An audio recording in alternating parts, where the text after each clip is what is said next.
monster. I'm your number one fan.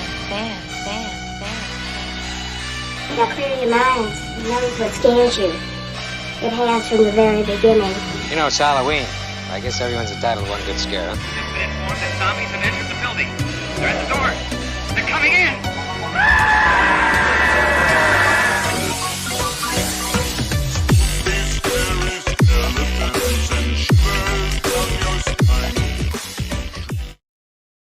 Hey everyone, welcome back to another episode of the Midnight Monster Corner podcast. I'm your host as always, Corey, and alongside me is my good pal, Tony. What's going on, Tony? What's going on, homie? How you been? I've been good, man. Been good. Wonderful time of year, man. We got college football back. Football's back. It's starting to cool down a little bit. This is a beautiful time of year. Yes, it is. Around the corner. Oh yeah. I'm stoked, dude. Yep. Yeah, actually, we watched the Carolina game the other night. It was pretty good. Yeah. Pretty good. That win was really good. Yeah, there was a lot of miscues on their part. They played sloppy, but I'm just glad they got the W. Yeah. I'm just glad to kind of see some headway. They're actually, I think they're going to do good this season. Yeah, they got It's a a challenge. Yeah, it's a challenge. Georgia, and so Georgia's that's gonna be a rough one. That's going to be a tough one, yeah. Gotta hold hope, man. You gotta hold hope that they're gonna have a great season. Mm-hmm. My team not doing so well, but I will say, I feel that the defense on my team is a little bit better this season than it has been in a while. So even though we haven't won a game yet, we're at we're at 2 losses so far this season. But it's coming along. So they're really holding the other team back. I mean, they went into overtime with Notre Dame. Okay. That's pretty good. No easy feat. Notre Dame's top 10, I think, this year. Yeah. They're 10, so Yeah. that's pretty impressive. Yeah. And then they played this random ass team that I've never even heard of, Jacksonville Gamecocks. Who the fuck are they? Oh yeah. Some of these teams are just coming out of the woods, man. I don't know who the hell they are. That's a little gimme game. Yeah. Well, they didn't get that one. They lost that one. It happens, man. Sometimes I believe we've got a new head coach though, and he's I mean it's a learning experience. So, but yeah, man, you ready to dive into this? Yes, sir. Yeah. Well, before we do, folks, we are everywhere. So make sure that if you like us on YouTube, check us out on our other platforms. We're literally everywhere. Google us, we're there. It seems like here lately the main fuzz that we have as far as social media is our Facebook group. It is a closed group, but it's growing. So make sure you join the discussion. Head over there and ask to join, and we'll let you in. And we just go there and have fun. We talk about horror films. We talk about things we love. We talk about impact on horror films and how they've impacted our lives and stuff like that. So make sure to check that out and just join the conversation. It's and the community. It's a fun group. Oh yeah, it is. But with that, you ready to jump into this one? Let's do it, man. Let's dive right in. All right. So do you want to go first, or you want me to? I kind of want to hear what you got. You want to hear me? You want to hear mine? Yes. All right. So, folks, so for this roulette episode, if you don't know what roulette episode is we bring a film to the table to discuss, and we talk about it, whether we liked it, we hated it, we recommend it, we don't recommend it, stuff like that. And honestly, we don't really do too much don't recommendations because the fact that it is just our opinion for that matter. Yeah. So if we hate on a film that you ultimately love, sorry, but that's just our opinion, and that's your opinion. Exactly. But yeah, with that, so I did a film that is on Tubi right now if you want to go and watch it. It's a film called Jurassic Shark. I'm sorry. I'm sorry, man. Continue. The title there, I love it. Yes. All right. So a little story. I was gonna watch a film called Two-Headed Shark Attack for this review, and I like to watch films that I've never seen before and bring them to the table and give my honest opinion on them. This one I watched instead because my wife, as we were scrolling through, she was going to watch it with me, and she was like, "Oh, this one looks interesting."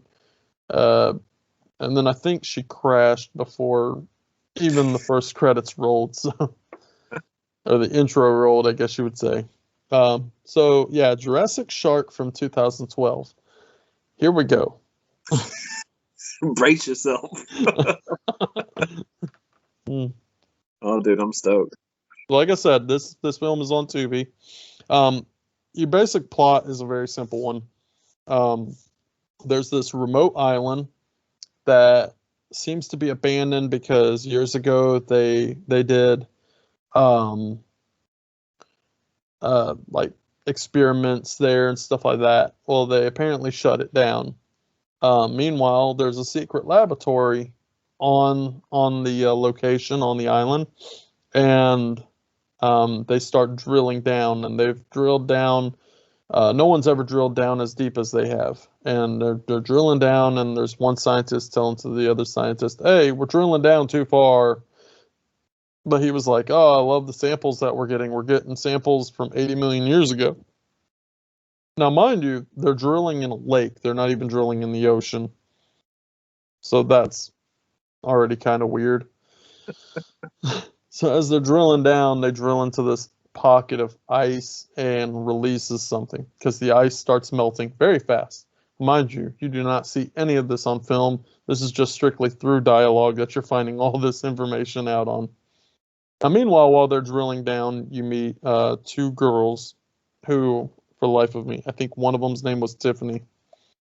But yeah, they go on they're on this island, and they go swimming, and the one says to the other one, "I don't want to go swimming because there could be sharks in that water." Okay. In a freshwater lake. I was gonna say in a lake. So apparently she has a phobia of swimming in a freshwater lake because there might be sharks in there. Which, I mean, okay, so there, scientific fact, there is some sharks that can swim in both waters. Got it. But they didn't make reference to that at all or anything. So, as much of a remote location this is, I just found it very funny that in the background of these two girls finally making their way into the water and swimming, I noticed there was a sailboat that drifted damn near right behind them. But it's a remote location. No one's there. No one's there. Just a sailboat.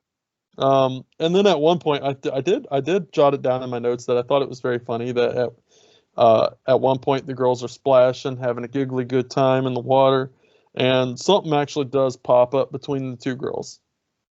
I don't know if that was meant to be or not, but it looked like it to me. It looked like a little otter popped its head up out of the water real quick and then went back down. But it happened so fast, and it was literally right behind them, kind of off screen a little, and I was like, did that just happen? And I had to rewind it and watch it, and sure as shit, there was something that popped up right there. So that was kind of funny, a little tidbit.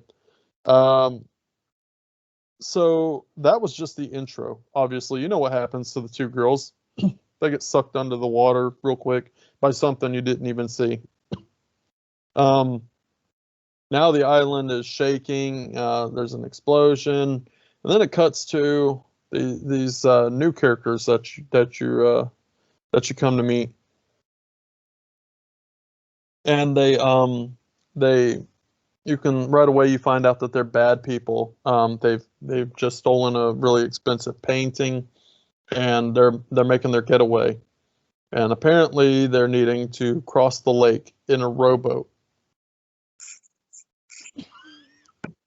Multi-million-dollar painting in the boat with them, and they're going to take a rowboat to get away from the cops that aren't even chasing them. All right, so is the story. I'm telling you straightforward here. So they so they make their way. As they're making their way, suddenly the giant shark, which you haven't seen yet, starts bumping this rowboat. Mind you, if a 12-foot shark hit this rowboat, it would have tipped over. Let alone a 50-something foot shark that you haven't seen yet, and they're just like, "Oh, have you seen that thing? It's so big. What just bumped us?" And then they all flop into the water. Painting gets lost in the water, and so they all make it to shore except for one guy. He gets swallowed up.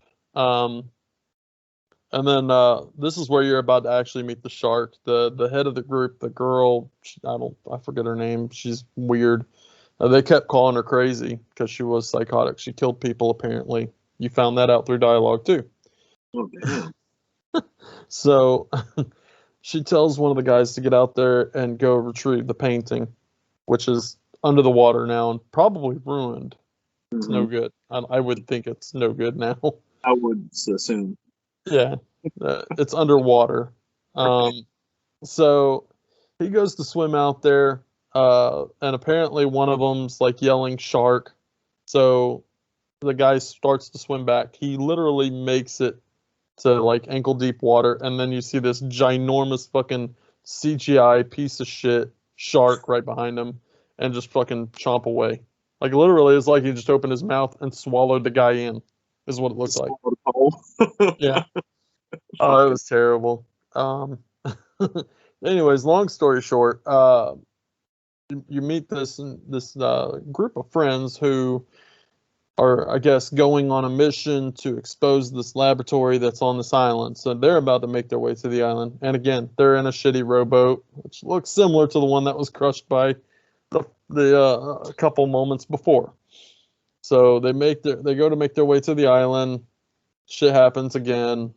They get onto the island, and the next thing you know, they meet the bad people, which perceives themselves as good people. Yeah. And so they basically con these people into starting to swim out to get the painting as well. And of course, it's unsuccessful in so many ways. Long story short, they devise a plan to throw dynamite in the shark's mouth. Blows up the shark, and yay! That's the end of the movie. Holy shit!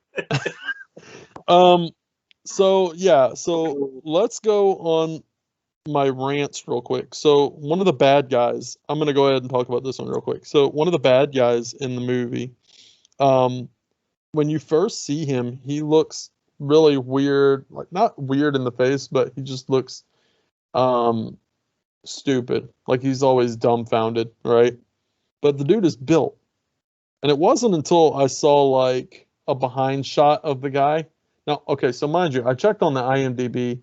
None of the cast members' pictures pop up. So that's how you know this is a bad idea.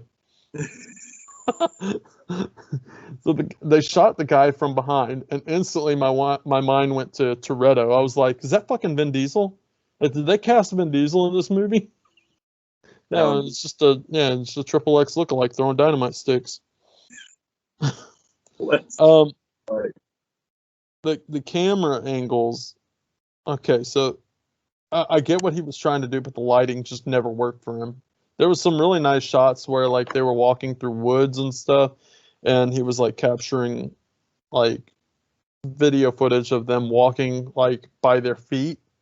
But every time he would go to capture that, it seemed like the sun would just glare in. So you got this like just white out area where you could see a faded foot walking through. It was bad. The camera was very shaky in a lot of the shots, like constantly. You could tell it was like just him, like nervous wreck or something, walking around. It was bad. Did I mention the bad CGI? Yeah. Well, Yeah. I mean, made Jaws 3 look really good. I wonder what the budget was for this bad boy. Well, here you go. There's another nod. Really bad acting. Really bad acting. like I said before, the storyline is just so cliche. It was like, oh, well, thanks. It's another shark film set in a lake for some reason. Just because it was a location they could utilize. That's it. Yeah. One of the guys' name was Rich. Oh, Rich is the Vin Diesel character. Okay, so I wrote this down because I thought it was very funny how through dialogue you had two characters talking, and they played off of the fact that this guy perceives himself as being dumb all the time. The Vin Diesel character, his name's Rich, and in one of the scenes they say basically like, "Oh, you have a radio?" And she's like, "Yeah," and he's like, "Oh, I have a radio too." And then he goes, "Do you think Rich has a radio?" And she goes, "I don't even think he knows that we have radios." Later on in the film, they're talking amongst themselves, and Rich chimes in. All of a sudden, magically, he has a fucking radio. Oh God! It just blows my mind.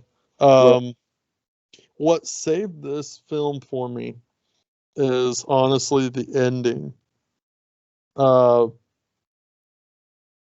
Let's see. So the ending, the dialogue in the end was these two guys. They were just sitting on rocks, just drinking, and the one guy, his stepdaughter was sitting behind him, and she walked up, noticed that his stepfather didn't have a beer, so she handed him a beer.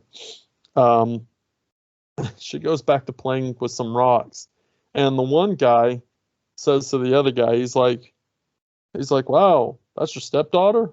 And he was like, "Stop, I'm about to beat your ass."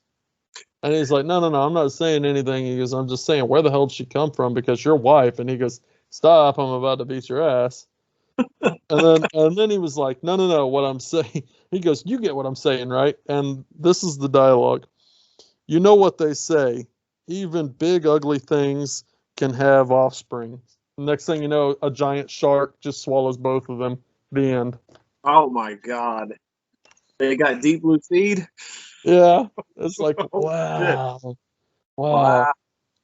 So my rating, honestly, one. One out One? of five. 1 out of 5. Oh shit! Is that your first one on Letterboxd so far, dude? Yeah, Wow! this was rough. This was a rough one. We have a milestone.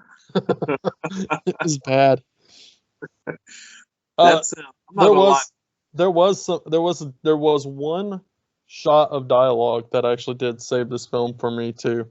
There was Okay. a scene where this girl went to basically like revolt against the bad people, and she went to go throw a rock, and or was it a rocker? No, she went after the bad girl or something, but she was like, "You're a chum, bitch." Okay. All right. Like, wow. So yeah, I mean, I had fun tearing this one a new one. I mean, That's, it was rough in all aspects. It that was pretty sounds bad. that sounds like a rough one, dude. I'm not gonna lie, man. That So so folks, I don't really recommend this film, but it is on Tubi if you want to check it out and see what I'm talking about, and if you just ultimately enjoy watching really, really bad shark films, this is up there. I mean, I'm not gonna lie, I watched Avalanche Shark just recently, and I think even that got a higher rating than this. I think it was like a 1.5 actually. I'm pretty sure I rated that a 1.5. I might be wrong, but it was rough too. But this one takes the cake. This is probably the roughest shark film I've ever seen so far. damn. I was Yeah. about to say, man, you are a connoisseur in shitty shark films. Like you know This is up what's there. up. This is up there. Damn. Yeah. Milestone, dude. 1-star review. Wow. Mm-hmm. Congratulations, Jurassic Shark.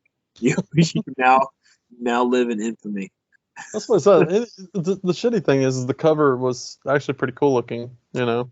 That's the thing that kills me, man, is those covers that they make them look so like amazing. You know the movie's gonna be rough, but those covers they Yeah. look insane. Like they just look so great. So they always get you with the covers. I mean, I've been fooled so many times with a good cover, and then the movie is just complete shit. Oh yeah, I we've mean, talked about that several times. oh yeah, it happens. Yeah. It happens. Yeah. We all fall victim to it. So Yeah. damn. That sounded that really sounded like a good movie to just put on if you got just a couple. I'm not sure what the runtime is, but if you got like an It's- hour and a half kill or something, then Yeah, the Put it on. runtime. The runtime's not that bad. It's like an hour and 18 minutes long. oh yeah, so it's a shorter one. Okay. It is, but it's kind of an unbearable short. Mm. Well, I'm not gonna knock it. Like I said, I had fun tearing it apart, and you know, I don't know. I like watching bad films at times, and this is up there. Now you got me intrigued. I want to look up that cover to see what it looks like.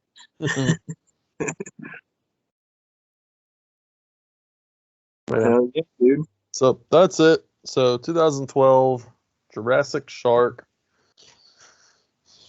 Yeah, Very that's cool. all I'm gonna say about it. Keep it short and sweet on it. Yeah. Oh yeah, dude. Well, all right. Well, my movie. Holy shit! This movie right here. I was talking a little bit pregame about it. There's some movies that were made, and this movie was made in I believe '83. Yeah, came out in '83. There's some movies that today just could not be made, and to me, this is a perfect example of one of those circumstances where a movie like this could not be made based on the subject matter, what it covers, what how the animals are treated. It's very, very polarizing. So the movie I watched was a movie called Wild Beasts Mm. right here. Now this Okay. is a 80s Italian killer animal flick. And man, usually when I think about a movie to do or cover, it's usually I go straight to Italian horror because Italian horror is I love Italian horror films. So when we talked about doing a killer animal flick on the Roulette episode, my mind went straight to this one because it's been a while since I've seen it. The Blu-ray came out a couple years ago, and it was the last time I watched it. So I was like, I gotta watch this one for I gotta cover it on the episode. And right away, dude, it starts off with a bang. You get even the title screen. So when the title screen pops up, the score, which I didn't think was going to run through the whole movie, but it ends up doing that. It's just like this sexy saxophone playing like constantly, and Kind of like Lost Boys saxophone. dude, no, this is like I want to say like softcore porn saxophone. Like it's something you would hear on some like Cinemax or Skinemax or something, because it is so fucking cheesy, man. But it was so funny. Every time that score would go, I would be like, "This is fucking hilarious." Just and it literally as soon as you pop in the Blu-ray, that title screen pops up, that saxophone's playing, and I'm like, I'm in for a fucking blast. Right away. Before I even hit play, I'm in for a fucking blast. So basically, the plot of this movie is very, very small. So what you have here is, and I love the way it starts out. So as soon as you hit play, it starts out, it says a Northern European city or some Northern European city. It doesn't specify where this movie takes place. But throughout the film, it's very obvious that it takes place in Germany. Because like you see road signs are all in German, you see like buildings and stuff very German. I think this movie was shot, weirdly enough, though, in South Africa. So it's very, very weird how they did that. I'm not quite sure how they pulled that off, but you see the city, and it's a very, very cool looking city, but it's a very industrial looking city too. There's a lot of not factories, but it just looks like it's straight industrial city. Like I've been driving up to New York to see my family. I would pass through New Jersey, and it looks very much like New Jersey. So I was like, oh, that's pretty neat. That's pretty cool. But starting out, you're getting shots of the city and the streets and everything like that, and there's just like not heroin needles, which we later on find out that they're not syringes filled with heroin or anything like that. There's a very specific drug that's in these needles, but they're strewn all over the city. It's crazy. It's like like a mass exodus of like junkies just throwing their shit all over the city streets, and it looked really nasty and gross. But basic plot is we follow this character, this lead character. I can't remember his name. I was just calling him Tom Selleck because he looks just like Tom Selleck from Magnum PI. He is like the Italian Tom Selleck. That's great. We follow him. So he's a zoologist, and he works in this really, really high secure zoo in the middle of the city, and it's very, very high tech. They have, the animals locked up in these cages that are very secure, and they run it through a system that's very, very high tech, like I said. But we find out that something is making these animals go completely fucking nuts. They're just going crazy. They're tweaking out. They're starting to attack and be hostile and aggressive toward their handlers and everything like that. And for some reason, it's not really like, they don't really worry about it too much in the beginning. Like, oh, they're just, I think they use the excuse like, oh, they're just cranky. They're this. Like, no, something's going on, and you just didn't take the time to really look into it more until some shit hits the fan, and then that's when everyone's like, oh, we need to look into this. We need to find out what's going on and why these animals are running amok and why they're going completely nuts. But so basically this character and then this other character who I think they're in a relationship. I'm not quite sure. They talk like they're in a relationship, but she is, I guess she's there just to kind of do studies on the animals and kind of, I don't know if she's writing a report. We don't really know what her occupation is. Her name's Laura, and like I said, we don't know her occupation or what she's doing at the zoo, but she's hanging out with him. She's kind of like getting information on the animals. So I don't know if she's writing a piece on them or what's going on there, but you spend time with these two characters, and she has a daughter at home, which she neglects because her job, she's never home, and this and that. So her daughter this is the most uncomfortable. With all the things going on in this movie, this particular scene was really fucking uncomfortable. This girl has been 12 years old. There's a shot of her like getting out of bed, and she's like, her shirt, you can see like her top and stuff. I'm like, ew, dude, that's like, no, you shouldn't show that in your movie. That's fucking uncomfortable. That really made my skin crawl. I was like, oh, I had to turn away. I was like, I can't. That's uncomfortable. I can't see that. But yeah, just because she was like 12 years old, man. I'm like, I can't fucking believe that they did. That's another thing. I'm like, you couldn't make a movie like this nowadays. There's no way. No. But so we find out that this girl is, her mom's never there. She neglects her, this and that for her job. So she's going to like a ballet school or something. So she's getting picked up by somebody, and there's a scene where it's this constant, like, she's leaving a message for her mom going like, hey, it's your daughter. I know you forget about me all the time, but I'm going to dance class. What's such and such, whatever. I'm going to be ready to get picked up at this time and this and that. If you still remember, I exist and stuff like that. She's being like a smart ass to her mom on this call. And she's leaving a message, and constantly this fucking doorbell's ringing. The ringing sound of the doorbell constantly. And finally she's like, she hits the intercom. She's like, I'm coming, you ball buster. So it's funny to hear this little 12-year-old kid call somebody a ball buster on an intercom. I don't know why. I just got a fucking chuckle out of that. It was hilarious. But so the animals finally just completely go nuts. And the coolest thing is how they break out. So these elephants plow through this fucking like brick wall, and you could tell it was a set built, and they just let these real life elephants loose, and they just plow through this fucking brick wall, and then they hit a pole that connects the power and stuff to these cages. And when the pole goes down, the cages start to, they start to fucking go crazy, and they open up, the shorts out, and all these animals are loose.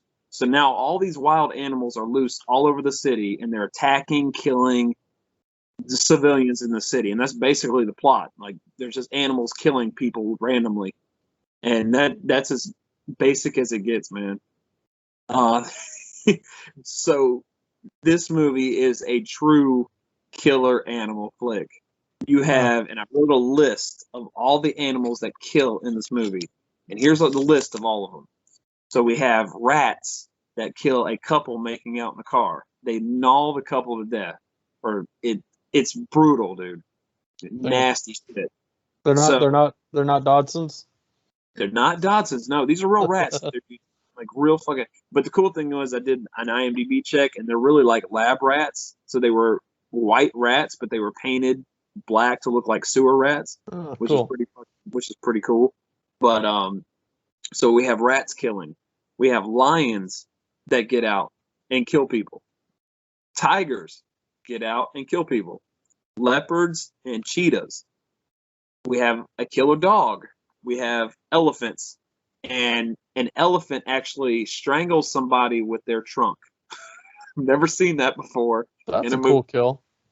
But basically, an elephant is choking somebody and kills them with their trunk. That's remarkable. And then we have an elephant step on a chick's head, and it like a grape. It just Watermelon out. Yeah, pretty much. And then last but not least, we have a killer polar bear.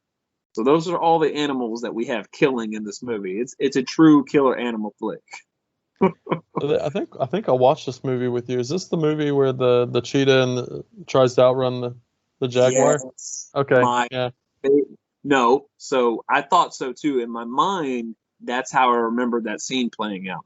But no, that scene plays out even better than I remember. If it makes any sense. Because I wrote down that was my favorite scene in the whole fucking movie, man. It was great. It was fantastic.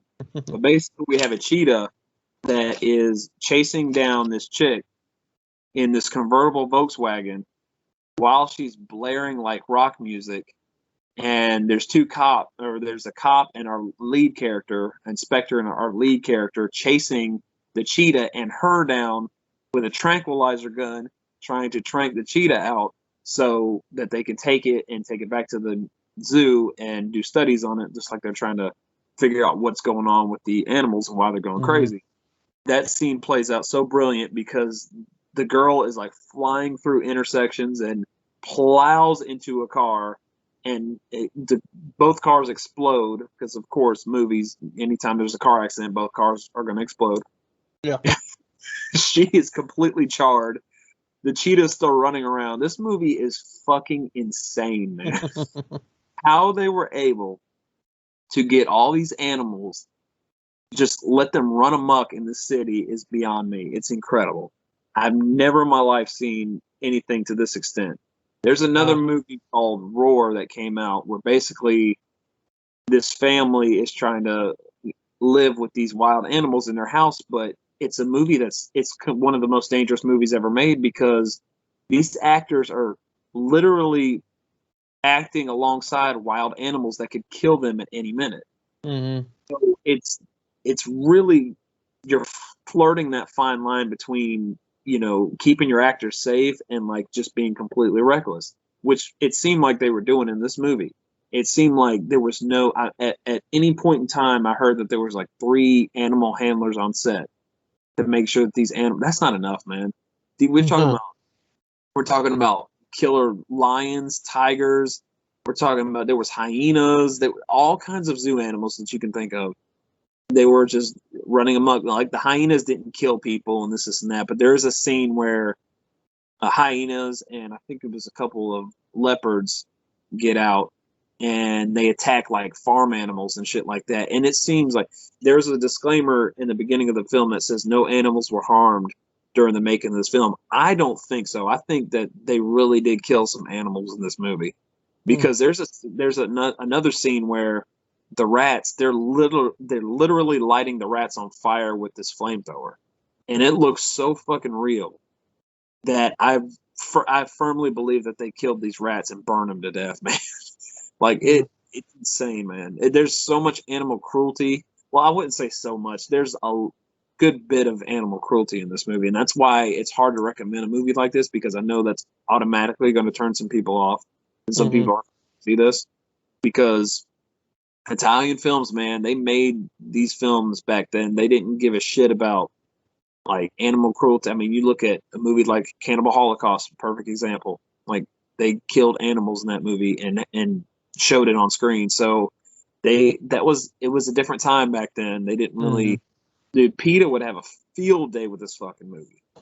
They would lose their shit on this film. Yeah, if it was made these days, yeah. Right, absolutely.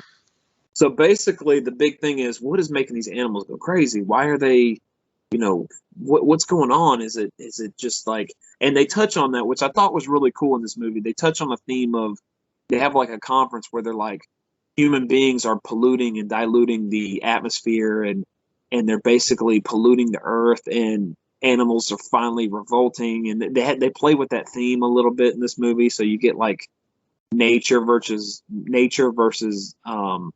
human beings.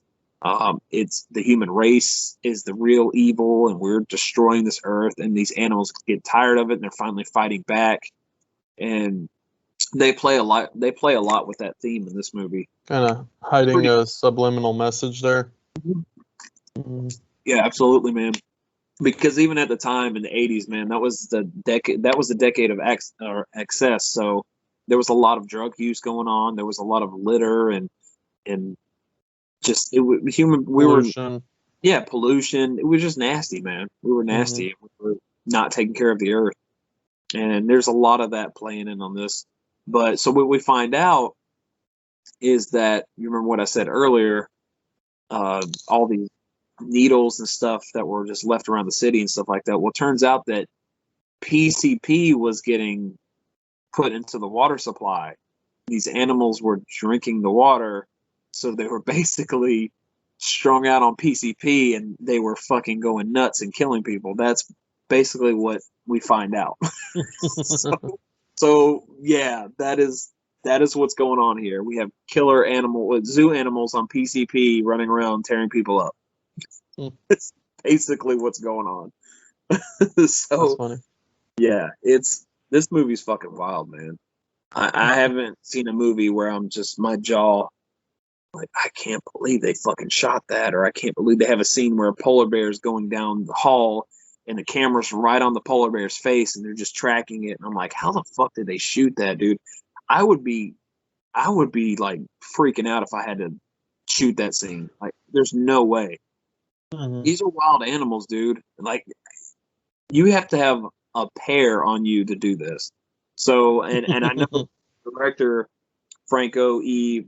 Prosperi, he did the Mondo Kanye stuff, the shockumentary stuff that him and another associate of his shot in the 60s and whatnot. And so they're kind of used to this whole, it's hard to explain really.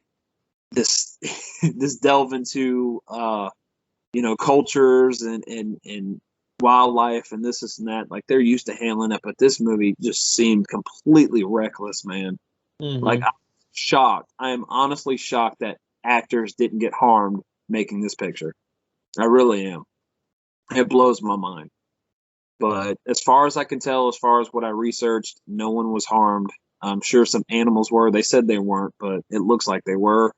The livestock, the livestock that were in the barn that the animals broke into and attacked, it looked like when they were shooting it and what was going on with these animals, it looked like they were getting torn up, and it's hard to watch. It really is, man. It's hard to watch. If you're real squeamish about animal violence and stuff like that, it can be. That's why it's so hard to recommend a movie like this. But me being an Italian horror fan, this is a true Italian exploitation film, as true as you can get. I mean, the subject matter that they cover, I mean, it's clear as day. This is an exploitation movie, and it's taken to the extreme. But I was going to tell you, man, watching this movie, me and you have watched so much Italian horror that when they dub over these actors' voices, you always hear the same voices.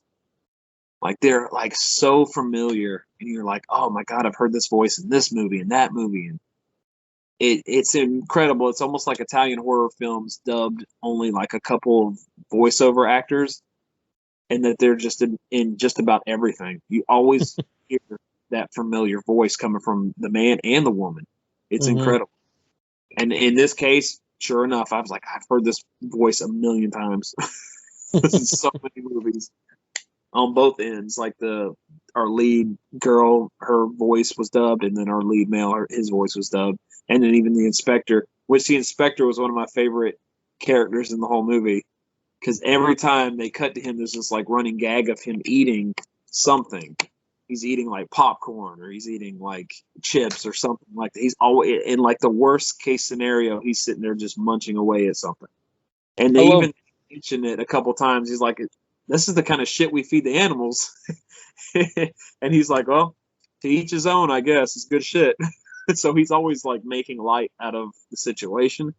But so our Italian Tom Selleck and our inspector, their banter back and forth is great because they're constantly yelling at each other and, "No, do this, don't go this way." It's hilarious, man. So funny. Gotta love those Italian films.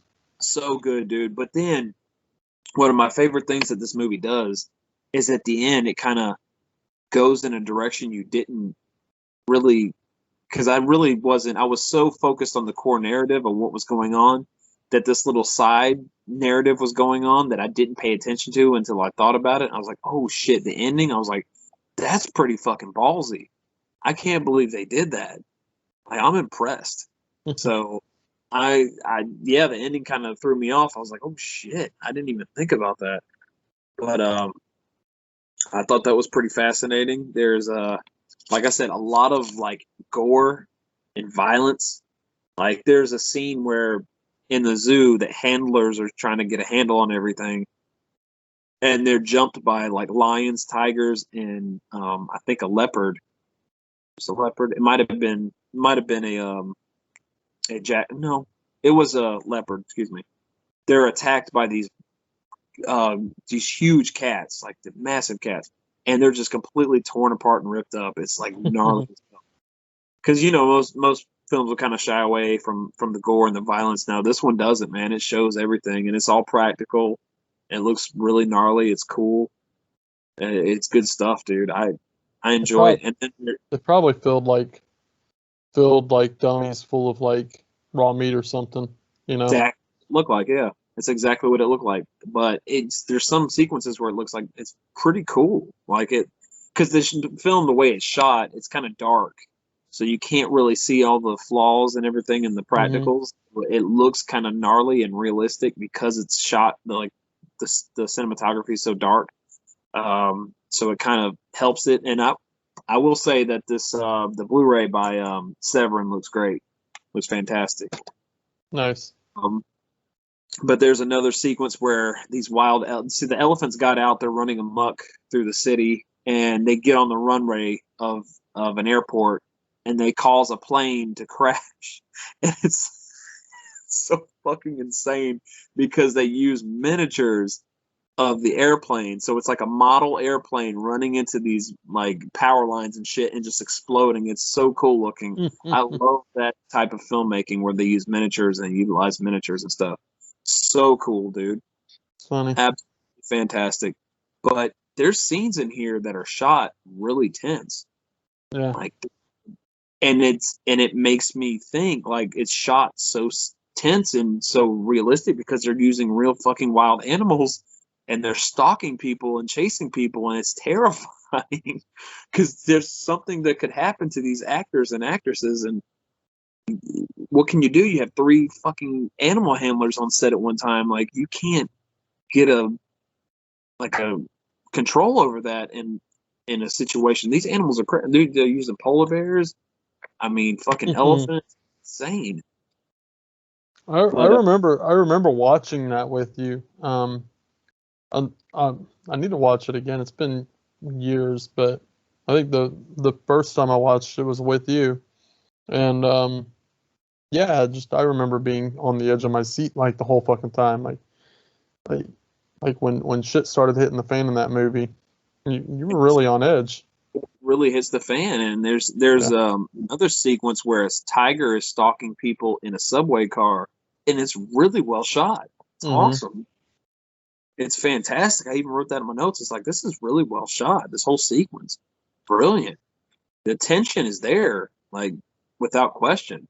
And of course, I was going to mention this too. We have a blind man who is attacked by his seeing eye dog, the Italian trope of all tropes. Like, it happens in just about every Italian film where there's a blind person killed by a German Shepherd seeing eye dog. I've seen it in countless Italian films. They full cheat it.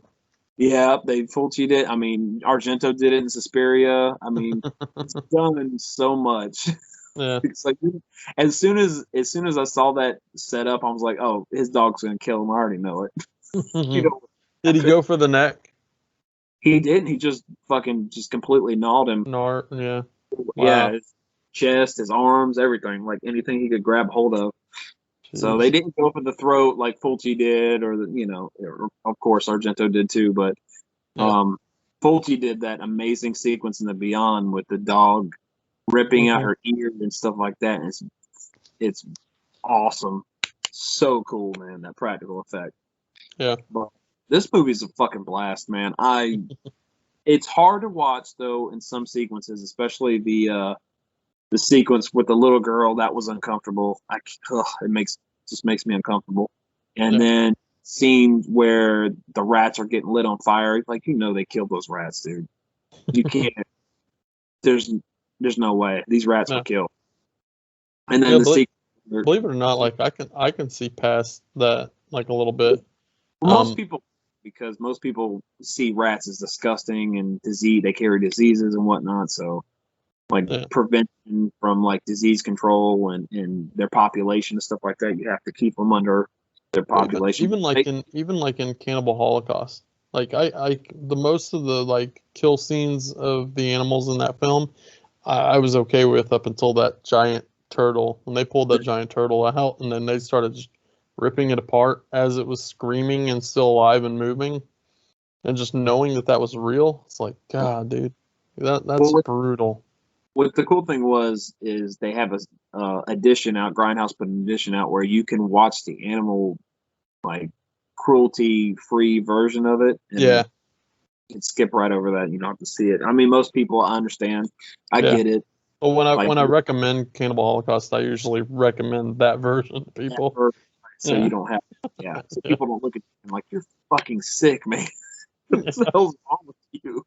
I get it, dude. It's just the way they made movies back then, man. It's terrible, but that's just, it was commonplace back then to make movies that way. We don't, obviously that's not done. Like I said, that's why this movie could not be made today. There's no way they can get away. And then putting their actors and actresses in danger like that, like there's no way that can be done today.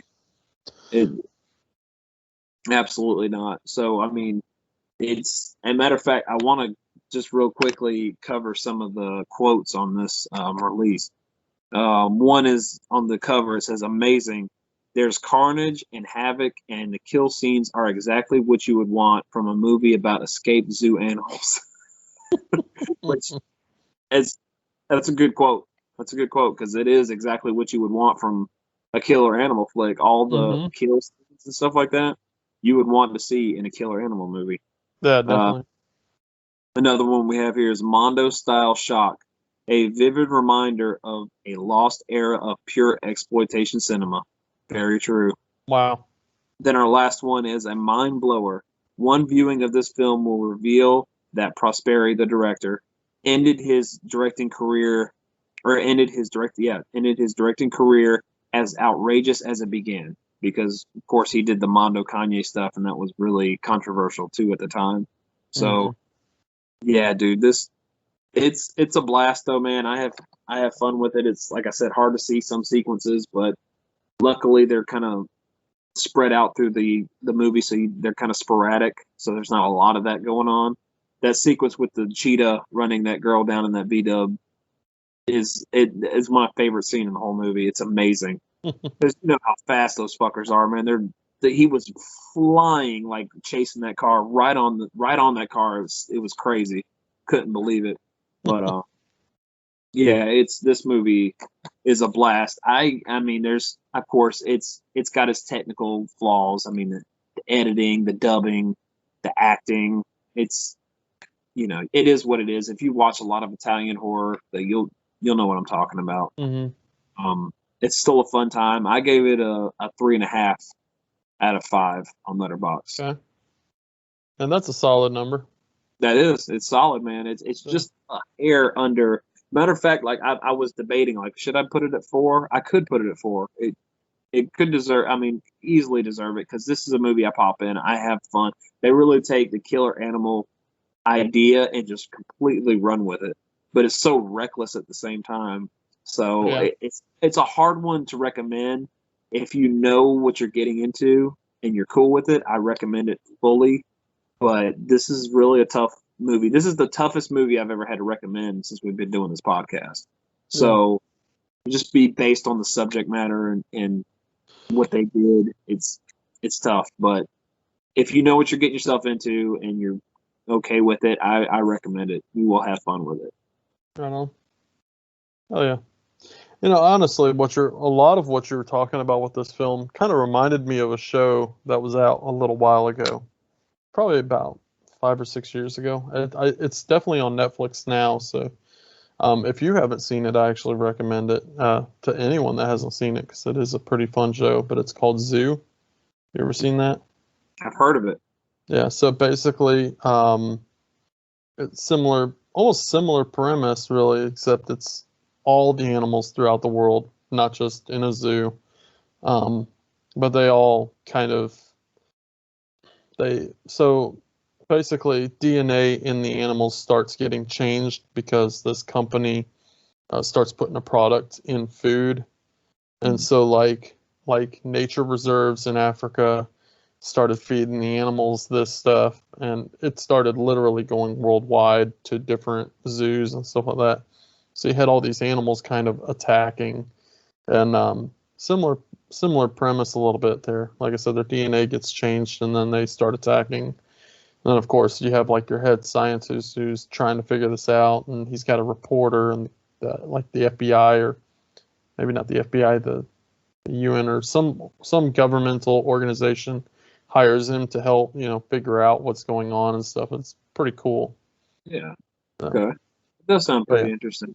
Yeah, it's a fun show. I kind of wish they never went away with it. It was a pretty good show to follow. But I guess the ratings went down or something. They just ended up canceling it. So unfortunately, but it's pretty good.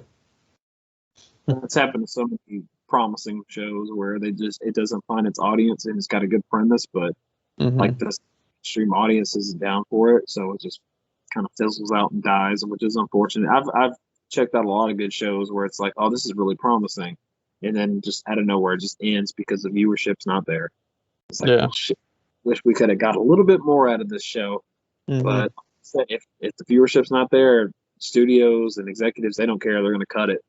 Yeah, they need to make profit on it. So it's just the unfortunate way of the world with the businessman. He's just, money is not there. It's gonna, and that's why shows and stuff like that, movies even, become cult hits, and why they have a cult following is because people, even at the time, they're not ready for it, or they don't appreciate it. A lot of movies are just ahead of its time, and then later on down the line, they gain their audience and they gain more of a fan base and appreciation. So that happens a lot, man. But and it's going to continue to happen. There's movies now that are getting made that are bombing at the box office, but then finding like new life on Netflix or something like that. People are starting, they're starting to get really high numbers on Netflix and stuff, and it's just the way it is, man. It's crazy. Yep. Well, awesome review, man. Thank you, dude. I appreciate it. Likewise. Yeah. That was fun. I enjoyed the hell out of that. Yeah, it was. So for what it was I don't know. I knew what I was getting myself into. I told you I wanted to find a film to do because we always do good reviews. It seems like we never do bad reviews, so kind of mix it up a little bit. Mine was a rough one. I was thinking about wanting to do a like a more modern one, like a movie like Crawl or something like that. But I figured, that'd probably be better to do on like a big show.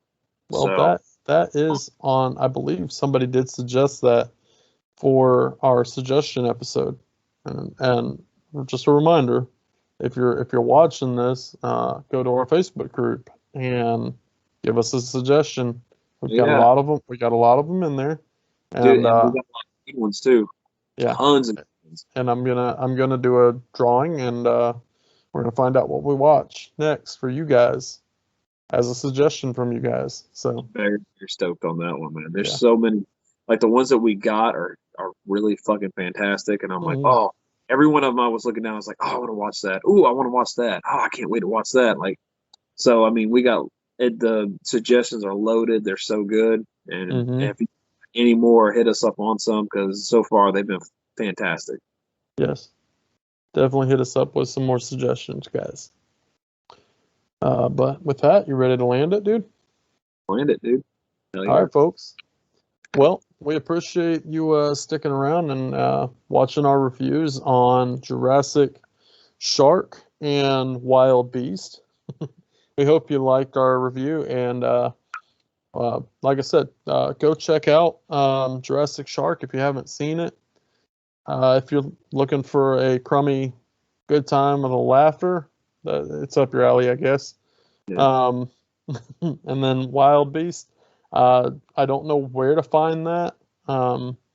Hopefully you can find it somewhere. I didn't do my research to figure out where that was, or you said you didn't do your research to figure out where that was. So Jump into it with my Blu-ray, but I'm guessing it's probably. I mean, you can probably find it on. It's such an oddball title. It's so like obscure that I who doubt knows? It we'll have might it. be on YouTube or something. It could be on Tubi or YouTube. I don't know. Not even Yeah. sure. Like it could be. So I've been surprised before. So movies Yeah. that I thought would never be on there, sure enough, they're on there. So this Oh, might yeah. be one. But yeah, folks. And then, like I said before, hit us up on our Facebook group. It is a closed group. Ask to join, we'll let you in. And like I said, give us a suggestion. We would love to hear more suggestions from you guys. Absolutely. We are rolling killer animals into this month. This is the first episode of November, and with that, after this month, we are going straight into October with trick or treat theme. So, or I guess Halloween theme in general, really. Yeah. But looking forward to that one. Absolutely. But with that, Tony, you got anything? I don't have anything, man. Like I said, our commenters on the Facebook group and stuff like that, hit us up on your favorite killer animal flicks. We'll start a discussion, talk about some good ones, some ones that we probably never seen or heard of before. If you guys got some, recommend them because even with stuff we're not covering and stuff like that, I still want to watch some really good ones. So if you have any more modern ones, because I need to step my game up on more modern killer animal flicks and stuff like that. So if you got any good suggestions out there, just hit them up on the suggestions on the Facebook group. I'd love to see them. Definitely. Well, with that, guys, later. Later.